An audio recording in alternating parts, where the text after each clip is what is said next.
Welcome to the podcast. This is Mr. White. And Mr. Sadler.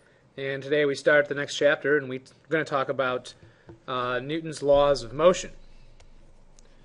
And Newton's laws of motion, we're going to start with the first law. Really didn't come from Newton, to be honest with you. Newton's first law of motion came from another guy, another famous scientist, and his name was Galileo. Galileo Galilei, who was an Italian scientist who was in trouble with the Catholic Church. He sat in front of the Inquisition for preaching such absurdity as the earth goes around the sun, right, of all things. That was not his idea, but he was the biggest supporter of the idea in public anyway. And Galileo is known for a lot of things. He discovered sunspots on the sun by staring at the sun with his telescope. That, of course, caused him to go blind. Didn't he discover the moons of Jupiter? He discovered the moons of Jupiter. The third time he sat in front of the Inquisition, they actually banished him to an island so that he couldn't talk about the earth going around the sun anymore. And I want you to imagine being blind, living alone on an island, trying to figure things out. That's how he ended his life, actually. But he was a huge proponent of science and a very loud voice. It's ironic that Galileo died the same year that Newton was born. It was sort of a unknown passing of the torch. But one of the things Galileo did that we're concerned about is he led Newton to the first law of motion, which says an object at rest tends to remain at rest. Right? An object at rest stays at rest. And an object in motion. An object in motion stays in motion unless acted upon by a force. This is really, really important. You're going to do a lot of investigations to prove the first law. Sometimes the first law is called the law of inertia. The ancient Greeks, for example, thought that if you wanted to keep an object moving, you had to apply a constant and steady force to it all the time. That, of course, is incorrect. Galileo did a lot of experiments figuring this out, and Newton was able to put it all together and develop 3 laws of motion, plus explain why the moon goes around the sun and some other things. But this is the first law. So, Mr. Sadler, why do we call the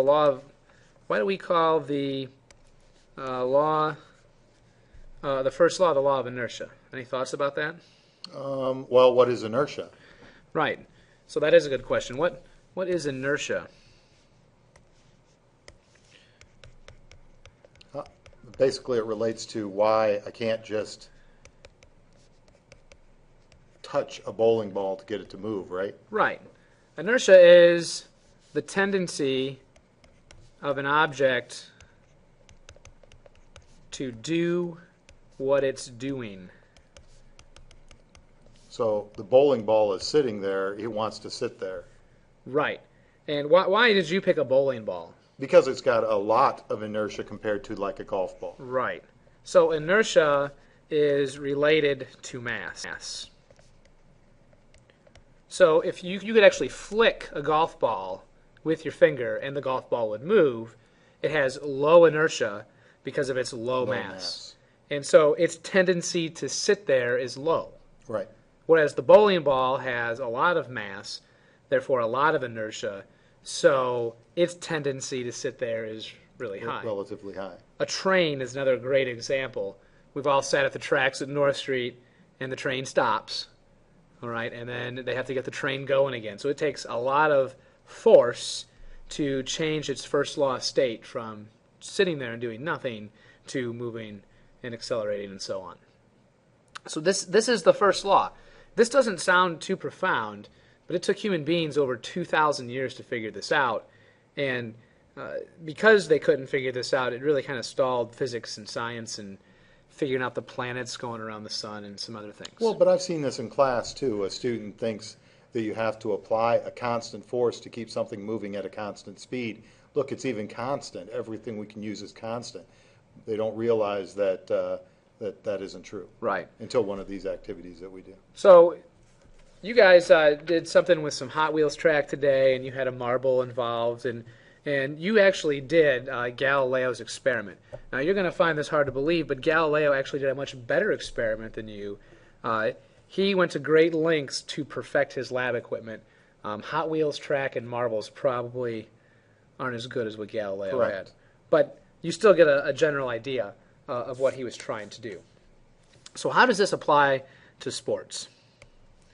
So I'm sitting here in this chair on the second floor of BBCHS, and by all accounts and purposes, you could say that I'm just sitting here, right? Right. That I'm not moving. Correct. Right. Which That- it depends on your frame. Yeah, that depends, of course, on our frame of reference. So, from my frame of reference, I'm not moving. Right. Because the stuff around me is not moving. And you're not moving Right. for the same exact reason. But if we were to be able, if we could zoom out, and this is a nice way to think about frame of reference, zoom in and zoom out. And I had a really powerful telescope that saw through buildings, and I was in space and looking down. What would I notice about the Earth? The Earth is rotating. So this whole moving versus stationary thing. What do you think our students think is more natural? A state of movement or a state of static? Static. Yeah. And a lot of people think that this is the natural state of motion, when in fact, moving Is a natural. is the natural state. And to change the movement of an object, you have to apply A force. a force. So to change motion, apply a force. So if you wanted to go back to our bowling ball, if we wanted to move the bowling ball, we have to push it. Push is a very generic word for force. A force. Yeah. Or if I wanted to flick the golf ball, a flick is a Force. force. We're changing the state of motion, or changing the how the tendency of the object at that point, the inertia of that object. So I think said, the what does other that have thing- to do with sports? Go ahead. I think the other thing is that we think that it's natural for things to be stationary is because when I push the bowling ball, eventually it comes to a stop. So it must be naturally stopping. But so based on our description of the first law, I've There given is a force it a push. Right. I've made it move. It's stopping. So what must be applied to it? A force is stopping it, just like the sandpaper on the cart. What is that force? Yeah, that's friction. That's friction, right? And it's because of friction that the Greeks were so confused, and why a lot of people are still confused Well, and about the students first are law. confused for sure. Yeah. So what does this have to do with the first? I'm sorry. What does this have to do with sports? Frame of reference and this and that. So if I'm playing baseball, this is going to be one terrible drawing here, Mr. Sadler. There we go. There it is. The ball is coming in because the pitcher has thrown the ball. Okay? There's lots of frames of reference or points of view that we can take. One obvious is the batter. Right. He sees the ball moving towards him. Correct. One, of course, would be the pitcher. The ball's leaving his hand. But it's the same event. Correct. What if you were a bug sitting on the ball? Right. I'm sitting there and I'm going, nothing's moving. You know, just the stuff around me is moving. This is kind of like the whole Earth, Sun, Right. Moon thing, right? Right. So the frame of reference definitely applies to this. This ball, it has mass. So what property of nature does it have? If it has mass, it has Inertia. inertia. This bat has mass. It has Inertia. more inertia than the ball. Correct. So when I used to play baseball a long time ago, I wasn't very good. But I can always remember that some kid would get a new bat, and he always seemed to hit the ball a little harder or a little farther. And at the time, I'm playing Little League, I don't understand.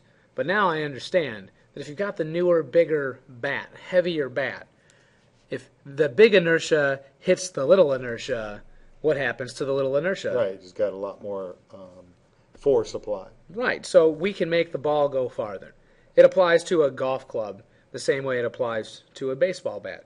It applies to football. Okay, if the one player is bigger, he's harder to move off the line. Right. There's all sorts of things to discuss here and to think about. And so, what else can this apply to in sports? So we've talked about the first law, and we've talked about frames of reference. Your book references something called a running start.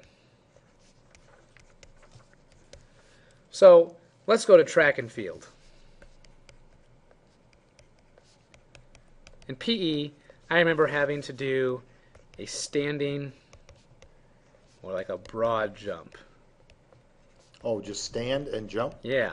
Oh, wow. Yeah, so you'd kind of stand there and you'd get your arms swinging and you'd send yourself up, up, and away. And you never went very far Right. because you were stationary. Your body wanted to remain stationary. And so when you jumped, it took a lot of effort to go a very tiny distance. Right. But then when I watch track and field, they do the long jump. Right. And what's different from the long jump than from the broad They jump? get a long start. Yeah, so these guys get to run. They have to step on the board, make sure that they don't cross the line, Yeah. and then they get to jump. And then they really get to take off and go. Yeah, you got a ton of inertia. Inertia, that's the right word. So the object, the guy is already moving forward. He wants to continue to move forward, and that's exactly what he does. Correct. So there's all kinds of applications here. When you throw the javelin or the hammer or you want to throw a ball, you always throw it farther with A running a start. running start every single time. The football player that comes all the way across the field crushes the guy that's standing there still, because he's got a running start. Right, you can always deliver a bigger hit Right.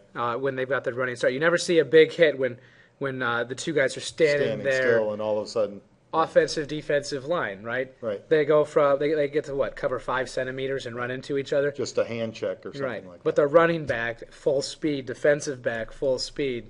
That's the ESPN highlight reel. Yeah, Walter Payton used to give as good as he got because he had a running start. Do you think these kids know who Walter Payton is? I don't care. Okay, all right. Yeah, it's you should. So yeah, how about this? Look it up. Let me give you a hint. Greatest running back ever. I don't care what they say about those other. Anyone else? Yeah. Walter Payton. 85 Bears. All right. I think that covers the first law and running starts and inertia. Frame of reference. Frame of reference. So signing off, this is Mr. White. And Mr. Sadler.